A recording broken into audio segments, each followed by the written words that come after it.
મિત્રો, આજનો જે વિડીયો છે તેમાં મેં વર્ષ 2015 અને 16માં ડૉક્ટર બાબા સાહેબ આંબેડકર પર વક્તૃત્વ સ્પર્ધા યોજવાની થઈ હતી, જેમાં મેં મારા જ્ઞાન દ્વારા તેમજ સંદર્ભ પુસ્તકોના વાંચન દ્વારા સ્ક્રિપ્ટ તૈયાર કરેલી, જેની અંદર મેં કોઈ પણ ગૂગલ કે યુટ્યુબ કે કોઈ સોશિયલ મીડિયાનો ઉપયોગ કર્યો ન હતો. માત્ર પોતાનું વાંચન અને નોલેજ પરથી મેં સ્પીચ તૈયાર કરી અને એ સ્પીચ મેં મારી વાકચાતુર્ય ધરાવતી દીકરીને તૈયાર કરાવડાવી, જેમાં તેનો તાલુકામાં પ્રથમ નંબર, જિલ્લામાં પ્રથમ નંબર અને રાજ્યની અંદર દ્વિતીય નંબર આવેલ, જે મારા માટે ગૌરવની વાત હતી.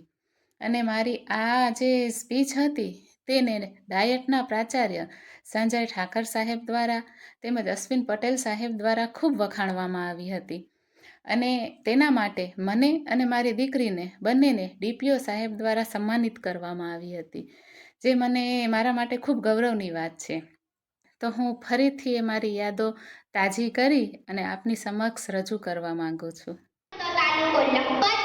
મુખ્ય મથક દયાપરની રહેવાસી અને દયાપર કન્યા શાળાની વિદ્યાર્થીની હું કાઢી રૈયાના આપ સૌને નતમસ્તક પ્રણામ કરું છું. આજે હું તમને ડૉક્ટર બાબા સાહેબ આંબેડકરે પ્રકાશિત કરેલા વિવિધ સામાયિકો વિશે થોડું ઘણું કહીશ.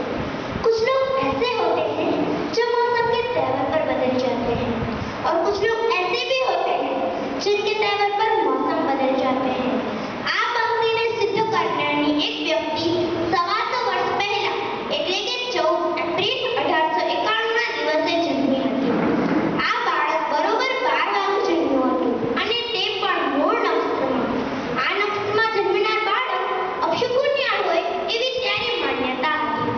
તેમના સગા સંબંધી પણ એવું માનતા હતા કે આ બાળક કુળને કલંક લગાડશે, પણ એમને ક્યાં ખબર હતી કે આ બાળકના હાથે જ પોતાના કુળનું નામ રોશન થવાનું હતું અને સમાજના અન્યાય, અત્યાચાર અને શોષણનો નાશ કરવાનો વિધાતાએ નક્કી કર્યું હતું.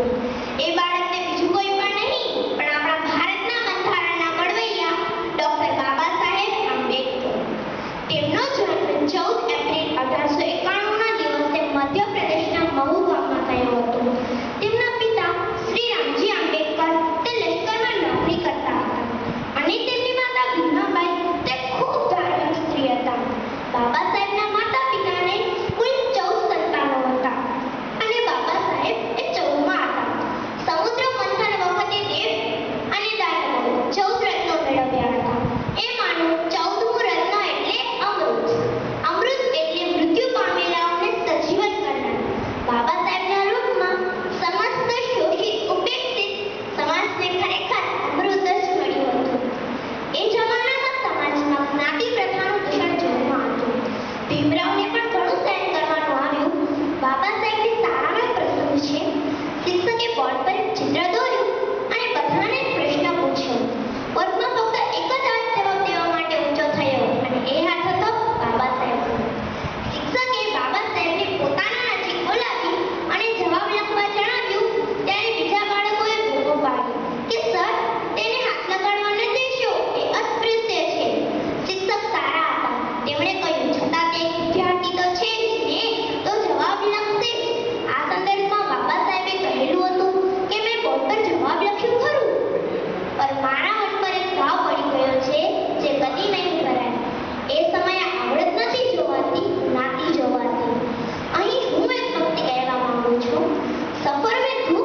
બાબા સાહેબનું એક સૂત્ર ગાંઠે બાંધવા જેવું છે.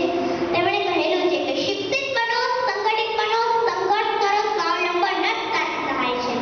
આવા મહાન દેશભક્ત, દલિતોના ઉદ્ધારક